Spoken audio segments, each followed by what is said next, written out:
To you my YouTube channel Ojaswi English classes. कैसे हो आप सभी एंड आपकी तैयारी कैसी चल रही है? I hope you are preparing very well guys. Today is the second part of Charles Dickens most expected PYQs। Guys मैं आपको बहुत इंपॉर्टेंट PYQs करा रही हूँ। वैसे PGT में स्पेशली आपको पढ़ना ही है इनको, PGT हो या आपका LT हो, और PGT LT में तो कंपलसरी है बिल्कुल। और देखा जाए अगर आपका ये LT ग्रेड में, सॉरी TGT में भी ऐसा कुछ नहीं है कि क्वेश्चन नहीं आ सकता है। TGT में भी आपका क्वेश्चन बन सकता है, तो ऐसा कुछ नहीं है कि आप इसको स्पेशली TGT या फिर LT के लिए ही पढ़ेंगे, है ना। इनको पढ़ना ही है। जो भी हमारे इंपॉर्टेंट राइटर्स या फिर प्ले राइट रहे, नॉवलिस्ट रहे हैं, उनको आपको पढ़ना ही है, चाहे आप कोई भी एग्जाम दे रहे हो, राइट। तो गाइज आई होप आप एंजॉय कर रहे होंगे क्लास को। I hope you are enjoying the sessions and questions are really very good and levelled question है गाइज। तो मुझे लगता है कि काफ़ी हम लोग अच्छा कर रहे हैं। चलिए नेक्स्ट जो इसका सेशन है आज हम देख लेते हैं क्या है इसके अंदर। क्वेश्चन वाकई में आपको बहुत बेहतरीन मिलेंगे, और आप जब देखेंगे तो आपको खुद ही इस चीज़ को जान जाएंगे कि क्वेश्चन वाकई में बहुत बेहतरीन है। ठीक है, तो पहले सब्सक्राइब कर दीजिए अगर आप नए हैं चैनल पे, फटाफट सब्सक्राइब कर दीजिए और फिर हम अपना सेशन स्टार्ट करते हैं गाइज। और लाइक शेयर सब्सक्राइब करना बिल्कुल नहीं भूलिएगा, और लास्ट में कमेंट भी कर दीजिएगा कि आपका कितना स्कोर बना है। और अगर आपने नहीं देखा है फर्स्ट पार्ट तो उसको ज़रूर देखिएगा, बहुत आपको बेनिफिट होगा गाइस। ठीक है, चलिए first question is on your screen here. क्या हो गया गाइस इसमें? हाँ, तो first question, the character fog appears in. Fog नाम का कैरेक्टर कौन से नॉवल में अपीयर होता है? Oliver Twist, Old Curiosity Shop, Pickwick Papers या फिर बार्नाबी रूज। तो बताइए गाइस, ओलिवर ट्विस्ट के बारे में अगर मैं आपको बताऊं तो यह आया था हमारा 1839 में। 1839 में गाइज मैं हर क्वेश्चन में आपको बताती हुई चलूँगी कि कौन सा कब आया था, इससे आपका रिवीजन हो जाएगा। आपको डेट्स पता होनी चाहिए इनकी, कौन सा कब आया था। ठीक है, तो फोग नाम का जो कैरेक्टर गाइज वो हमारा अपीयर होता है पिकविक पेपर्स में। ठीक है, सी ऑप्शन राइट हो जाएगा वैसे इसका। ओल्ड क्यूरियोसिटी शॉप की बात करें तो ये हमारा आया था 1841 में। याद करना इन डेट्स को ना, 1841 में आया था। और पिकविक पेपर की बात करें तो इसका आपको पता होगा 1837। ठीक है गाइज, 1836 भी कह सकते हैं, क्योंकि ये इनके ज़्यादातर नोवेल हैं सीरियली पब्लिश्ड हुए हैं, मतलब 1-2 साल तक सीरियली पब्लिश्ड हुए हैं। तो आप यहाँ पे 38, 39 मान सकते हो ओलिवर ट्विस्ट को, इसको 40, 41 मान सकते हो, और इसको आप 37 है ना तो 36 to 37 मान सकते हो। ठीक है, चलिए नेक्स्ट क्वेश्चन क्या बनता है गाइज हमारा, विच of the following characters does not appears in David Copperfield. इनमें से कौन सा कैरेक्टर डेविड कॉपरफील्ड में नहीं है? हैम, टॉमी ट्रेडल्स, डॉक्टर स्ट्रोंग या फिर डॉक्टर रैंक। बताइए कौन सा यहाँ पे नहीं होगा? तो डी ऑप्शन सी हो जाएगा गाइज। जो डॉक्टर रैंक है ना, ये हमारे बिल्कुल भी डेविड कॉपरफील्ड में नहीं है, राइट। तो डेविड कॉपरफील्ड का ये जो कैरेक्टर है डॉक्टर रैंक, ये कहाँ पे, हेनरिक ये है ही नहीं इनका। मैं बताऊँ आपको, हैम भी इनका है, टॉमी ट्रेडल भी है, डॉक्टर स्ट्रोंग भी है, बट ये जो कैरेक्टर है ना, ये हेनरिक इब्सेन का एक प्ले आया है, नॉवल आया है गाइज, अ डोल्स हाउस।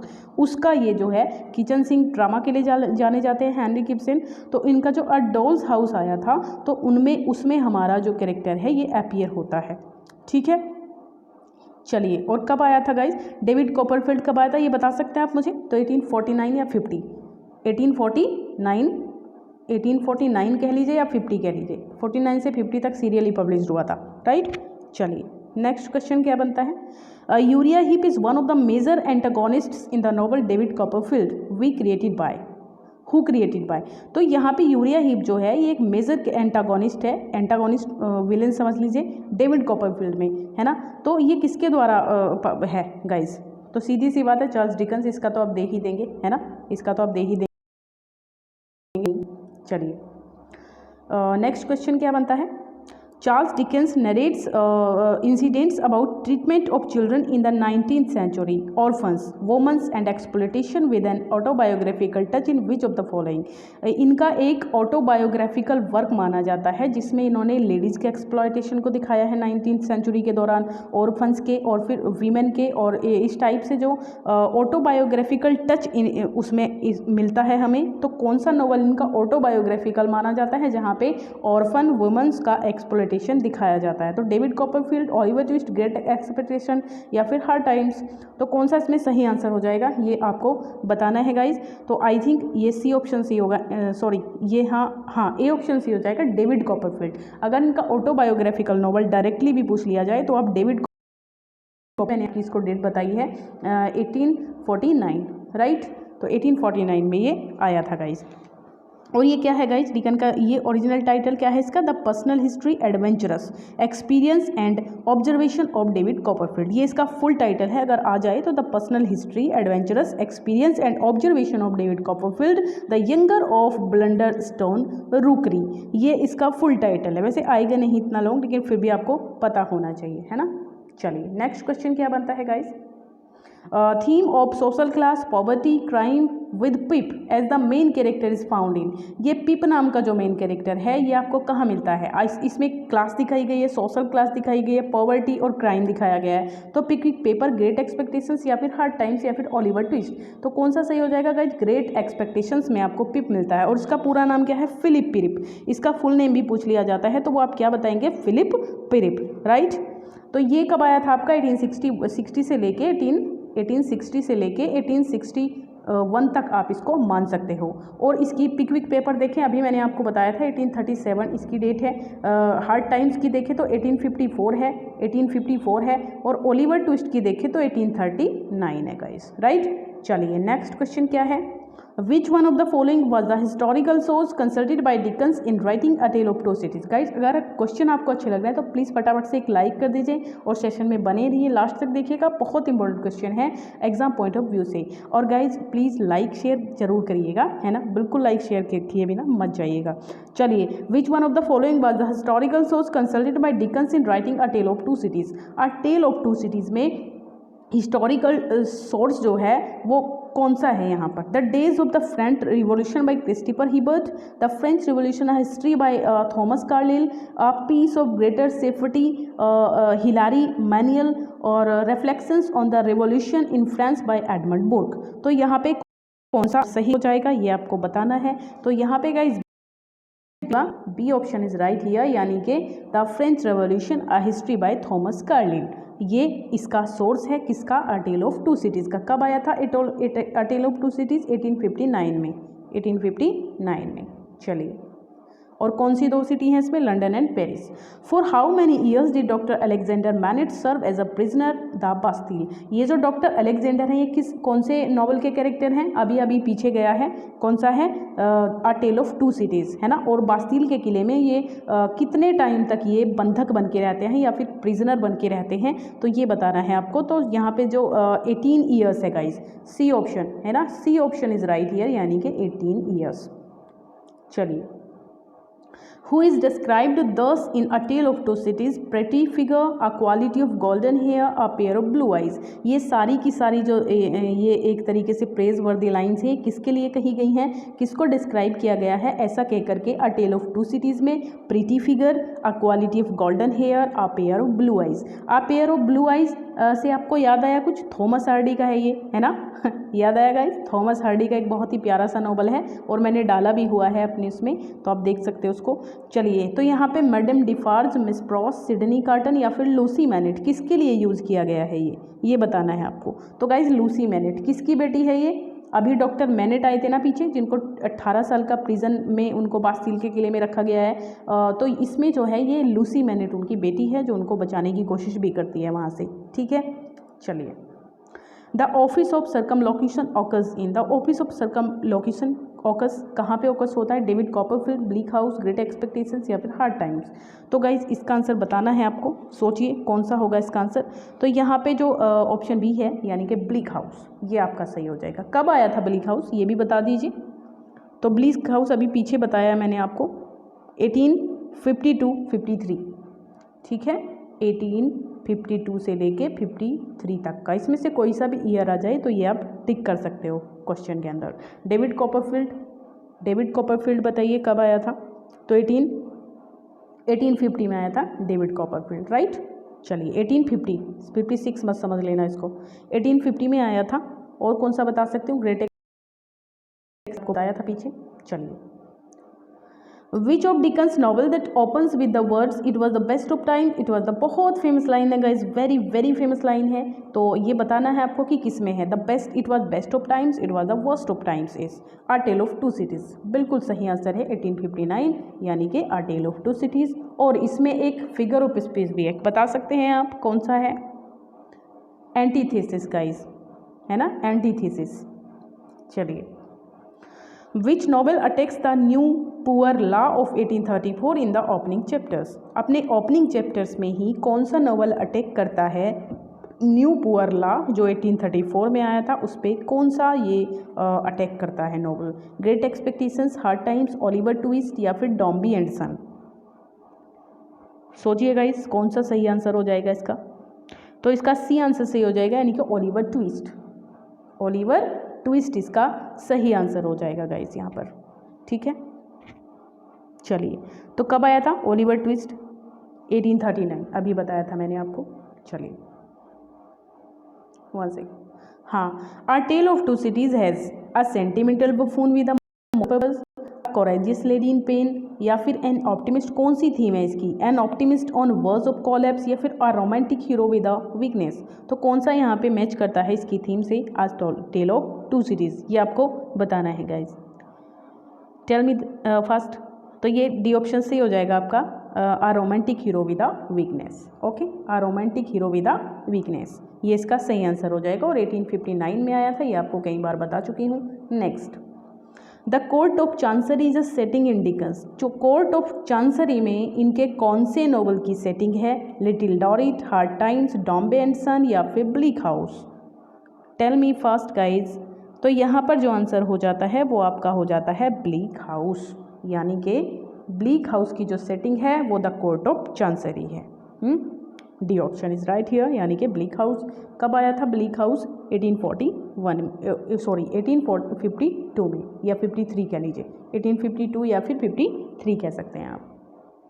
चलिए, little nail is a character in Dickens. Little nail जो है वो डिकन्स के कौन से नॉवल का कैरेक्टर है? Hard times, great expectation, Oliver twist या फिर ओल्ड क्यूरियोसिटी शॉप? यानी कि यहाँ पे जो डी ऑप्शन है वो आपका सही हो जाएगा, यानी कि ओल्ड क्यूरियोसिटी शॉप, जो कि 1841 में आया था। Next, put the following novels in sequence. In novels को आपको सीक्वेंस में लगाना है। देखिए डेट अगर आपको सबकी पता है, आप टाइम पीरियड सबका पता है तो आप लगा सकते हो। ग्रेट एक्सपेक्टेशंस अभी हमने बात की है, कब आया था? 1861 कह सकते हो आप इसको। हार्ड टाइम्स की बात करें तो 1854 है, ये 1854 है। ब्लीक हाउस की बात करें तो 1852 है, और टेल ऑफ टू सिटीज़ की बात करें तो 1859 है। तो कौन सा इसमें सही हो जाएगा बताइए? सबसे पहले किसकी बात करेंगे हम? यानी कि 52 आपका सबसे पहले आ जाएगा, यानी कि ब्लीक हाउस, सी। इसके बाद आता है 54 में हार्ड टाइम्स, यानी कि बी। इसके बाद आता है आपका अ टेल ऑफ टू सिटीज़, यानी कि डी, और लास्ट में आता है ए। ठीक है, तो ये आपका सीक्वेंस बनता है CBDA। चलिए, who among the following characters is humble and who villain? तो यहाँ पे हम्बल और कौन यहाँ पे विलेन है ये बताना है आपको। मिस्टर पिकविक, मिस्टर गैम्प, ये सीक्वेंस लिए हैं, है ना। हम्बल कौन है? मिस्टर पिकविक। मिस्टर गैम्प यहाँ पे विलेन है। मास्टर हम्फेरी, निकोलस निकलबी, मार्टिन या फिर लिटिल नेल या फिर यूरिया हीप और बार्किस? देखिए यूरिया हीप तो यहाँ पे बदमाश है, तो ये तो हो नहीं सकता, बिकॉज पहले हम्बल बताना है। तो हम्बल देखिए इसमें से कौन सा हो सकता है ये बता दीजिए मुझे पहले, तो इससे आपका आंसर निकल के आ ही जाएगा, दिक्कत वाली कोई बात ही नहीं है। हाँ गाइज, तो देखिए जो यूरिया हीप है, अच्छा, हम्बल एंड हु विलेन, तो यूरिया हीप और बार्किस ही हैं वैसे देखा जाए तो इन्हीं की मैचिंग बनती है, फिर भी आगे पीछे भले हों लेकिन मैचिंग इन्हीं की बनती है। चलिए, यही आपका सही आंसर हो जाएगा। A close friend of Dickens, एक क्लोज फ्रेंड थे डिकन्स के, objected to the original ending of Great Expectation. उन्होंने क्या किया था? ऑब्जेक्ट किया था जो great original ending in which, जहाँ पे स्टेला शादी कर लेती है और Pip remain single, Pip single रह जाता है। मतलब ऐसी एंडिंग किसने दी थी? चार्ल्स डिकन्स ने दी थी। लेकिन इनके जो वो क्लोज फ्रेंड थे उन्होंने इसको जो है रिवाइज कराया, इनके नॉवल को, और कन्वेंशनल एंडिंग दी इसको। क्या एंडिंग दी? क्या सजेशन की दिया कि भाई पिप और स्टेला की शादी हो जानी चाहिए। तो इस तरीके से किसने चेंज कराया था इस नॉवल के अंदर, ये बताना है। विकी कॉलिंस, थॉमस बेयर्डन, थॉमस कैरलिल या फिर रिचर्ड बेंटले? ऐसे कौन से इनके मित्र थे जिन्होंने ये काम किया था? तो ये गाइज विल्की कॉलिंस। ठीक है, विल्की कॉलिंस सही आंसर हो जाएगा यहाँ पे। चलिए, मैच द लिस्ट, इस लिस्ट को आपको मैच करना है। यहाँ पे गाइज एक तरफ तो आपको नोवेल दिए गए हैं और दूसरी तरफ मेजर सिंबल। कौन से सिंबल से आप पहचान सकते हो कि कौन सा नोवेल किससे मैच करता है, ये बताना है आपको। तो गाइज डॉम्बी एंड सन की अगर बात करें हम लोग, ये आया था 1848 में, मैं बता दूं आपको 1848 में आया था हमारा डॉम्बी एंड सन। तो ये करता है अपना मैच ट्रेन के साथ गाइज, ट्रेन से ये मैच करता है, राइट। दूसरा देखें the return of the native, और ये देखें चार्ल्स डिकेंस का नहीं है, the return of the native ये हमारा है किसका, 18 जो रिटर्न ऑफ द नेटिव है 1878 में, और ये हमारे थॉमस हार्डी का है। तो ये किससे मैच करता है, ये हेल्थ से मैच करता है, हेल्थ से मैच करता है। दूसरा देखें हम ब्लीक हाउस, तो ये हमारा चार्ल्स का ही है, और कब आया था ये आया था हमारा ब्लीक हाउस 1852 में आया था, राइट। तो ये किससे मैच करता है, ये फॉग से मैच करता है, यहाँ पर फॉग से मैच करेगा। और जो टेस है, टेस ऑफ द डर्बरविल्स, ये भी हमारा थॉमस हार्डी का है, कब आया था 1891 में आया था, और ये किससे मैच करता है, ये करता है मिस्ट, ठीक है। तो ये इसकी मैचिंग हो जाती है। चूज़ द राइट रेस्पॉन्स, यहाँ पे सही रेस्पॉन्स को चूज करना है। एक तरफ एजर्शन दिया है और दूसरा उसका रीज़न दिया है। एजर्शन क्या है कि Dickens novels are called Newgate novels, Dickens के नॉवल को न्यूगेट नॉवल कहा जाता है। और दूसरा जो रीज़न क्या है, इसका रीज़न दिया है कि दे आर कॉल्ड सो, वो ऐसा कहा करते थे कि because Dickens adulates in the this novels the career and adventures of criminals, क्योंकि इस प्रकार के नॉवल में उन्होंने क्या किया है, एड्यूलेट किया है कैरियर्स को और एडवेंचर्स को क्रिमिनल के, है ना, क्रिमिनल का जो फ्यूचर होता है और जो भी उनके जो चीज़ें होती हैं उसको। तो यहाँ पे आपको बताना है कि कौन सा रिस्पॉन्स सही है। तो यहाँ पे जो ए रेस्पॉन्स है ना गाइस, ये आपका सही हो जाता है। ए में कहा गया है कि बहुत सही है, मतलब दोनों ठीक है, न्यूगेट जरूर कहा जाता था, और जो आर है ना वो बिल्कुल करेक्ट एक्सप्लेनेशन है ए का, ठीक है। चलिए, Charles Dickens visit to the United States produced. तो चार्ल्स डिकेंस विजिट, मिलते हैं यूनाइटेड स्टेट्स से, किसको प्रोड्यूस करते हैं यूनाइटेड स्टेट्स में जाकर के, हार्ड टाइम्स को, निकोलस निकलबी, मार्टिन चज़ल्विट या फिर ओलिवर ट्विस्ट। तो कौन सा यहाँ पे इसका आंसर हो जाएगा। तो गाइज इसमें कौन सा आपको सही लगता है। तो ये जो मार्टिन चज़ल्विट है, ये इसका सही आंसर हो जाएगा, यानी कि C option is right here. Hard Times आपको पता है 1854 में आया था, और इसकी बात करें मार्टिन चज़ल्विट की, तो ये 1844 में आया था, ठीक है, 1844 में आया था ये। और जो इसकी बात करें ओलिवर ट्विस्ट, आपको पता है 1839 में आया था, ठीक है। चलिए, नेक्स्ट जो क्वेश्चन है, विच of the following is not true about the novel. Please guys like कर दीजिए बीच में ही और शेयर कर दीजिए एक बार अपने दोस्तों को, जहाँ पे तक भी आप पहुँचा सकते हो, सोशल मीडिया पे जहाँ पे भी आप पहुँचा सकते हो, इसको शेयर कर दीजिए ज़्यादा से ज़्यादा, प्लीज़ मेरी रिक्वेस्ट है आपसे गाइज, ताकि ये रन कर सके वीडियो, है ना, प्लीज़। तो देखिए, ये बताना है आपको कि is not true about the novel of Charles Dickens. Charles Dickens के नॉवल के लिए कौन सी चीज़ यहाँ पे सही नहीं है, ये बताना है। They deal with the problem of the discontents of an urban civilisations, या फिर the plots are strikingly tight neat, या फिर they share a sense of fun and determining optimism, या फिर they incorporate elements of popular contemporary culture. तो मुझे तो यहाँ पे जो बी ऑप्शन है ये सही लग रहा है guys, B option is right here, the plots are strikingly neat. ये इसके लिए सही नहीं है, बाकी सारे सही हैं। वो अर्बन सिविलाइजेशंस को भी दिखाते हैं, वो यहाँ पे determining optimism, fun, sense of fun और डिटरमाइनिंग ऑप्टिमिज्म को भी दिखाते हैं, और जो कंटेम्पोररी उस टाइम का कल्चर था पॉपुलर, उसको भी वो अपने नॉवेल्स में जगह देते हैं। तो सारी चीज़ें हैं, बस ये नहीं है कि स्ट्राइकिंगली टाइट नीट प्लॉट था, ठीक है। चलिए, 22 क्वेश्चन है, विच character keeps on hoping that. कौन सा कैरेक्टर होप करता है कि समथिंग विल टर्न अप, है ना, समथिंग विल टर्न अप, कुछ ना कुछ टर्न अप होने वाला है, बदलने वाला है। तो बार्किस है, मिकाबर है, यूरिया हीप है, मिस हैविशम है। तो हु इज़ द रियल, तो Wilkie Micawber is a fictional character, ठीक है। जो विल्किंस मिकाबर है ये एक फिक्शनल कैरेक्टर है डिकन्स के डेविड कॉपरफील्ड में, जो कब आया था, डेविड कॉपरफील्ड का है ये मिकाबर, बी ऑप्शन है। और ये कब आया था डेविड कॉपरफील्ड, 1850 में आया था, ठीक है, 1850 में आया था, और उसी की ये लाइन है जो मिकाबर ने कही है। Who is the real benefactor of Pip in Great Expectations. इसमें जो पीप है उसका रियल बेनिफिक्टर कौन है। आपको पता है कि पीप जब चला जाता है तो उसको पढ़ाई वढ़ाई के लिए कोई उसको पैसे भेजता रहता है, बल्कि वो अय्याशी करता है वहाँ जाके, वो पढ़ता नहीं है, जो जिस चीज़ के लिए जा रहा है उसको करता नहीं है, वो और चीज़ों में लग जाता है। लेकिन जो रियल बेनिफिक्टर है वो कौन है, जैगर्स है, मिस हैविशम है, और वो सोचता रहता है कि शायद मिस हैविशम उसकी हेल्प कर रही है, बट वो कोई और होता है। तो जैगर्स, मिस हैविशम, स्टेला या फिर मैग्विच, कौन है यहाँ पर, ये बता दीजिए। तो डी ऑप्शन सही हो जाएगा मेरे हिसाब से, मैग्विच होना चाहिए। ठीक है, मैग्विच होना चाहिए यहाँ पर, है ना। चलिए, हु से कौन कहता है, ये 24 है, 34 लिख गया गाइस, सॉरी, माय अपोलॉजी। तो हु से your humble servant, your humble servant, कौन कहता है इस चीज़ को, यूरिया हीप, मास्टर हम्फ्री, बाकिस या फिर मिसेस गैम्प, कौन कहता है इसको कि योर हम्बल सर्वेंट।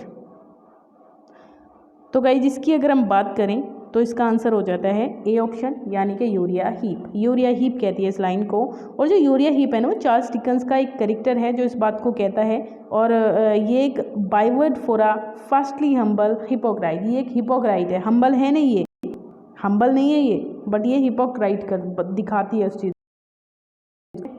चलिए, इन विच नॉवल, लास्ट क्वेश्चन है आज का guys, in which novel protagonist resembles how he had been a child Tom Jones a harmless creature in his boyhood।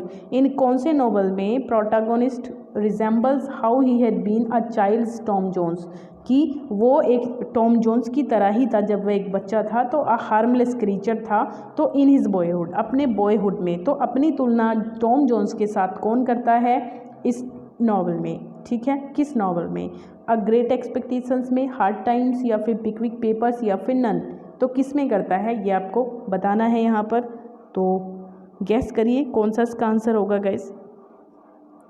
तो इसका सही आंसर हो जाता है ऑप्शन ए, यानी कि Great Expectations, right. Miss Havisham is a character in Dickens Great Expectations, right. नहीं, ये तो नहीं होना चाहिए यार, नहीं यार, इसका आंसर ये थोड़ी होगा। ओ हो, ये शायद ऑप्शन गलत हो गया गाइस। वैसे इसका जो ऑप्शन है ना, ये डेविड कॉपरफील्ड होना चाहिए, इसमें है ही नहीं, क्योंकि ये टॉम जोन्स तो उसी में है ना, डेविड कॉपरफील्ड में, इसमें तो है ही नहीं। चलिए, सॉरी गाइस, माय अपोलॉजी, मैं आपको यहाँ पे इसको करेक्ट कर देती हूँ। तो इसका जो आंसर है ना वो डेविड कॉपरफील्ड है, इनमें से कोई सा भी इसका आंसर नहीं है। मैं गलती से ऑप्शन कुछ और दे दिए आपको, ठीक है, डेविड कॉपरफील्ड। तो गाइज़ वीडियो आपको पसंद आया होगा, अपना स्कोर साझा करें और जाने से पहले वीडियो को लाइक शेयर ज़रूर कर दीजिएगा। Thank you, bye, take care. Next video में जल्दी ही मुलाकात होगी, तब तक take care guys, bye, good night.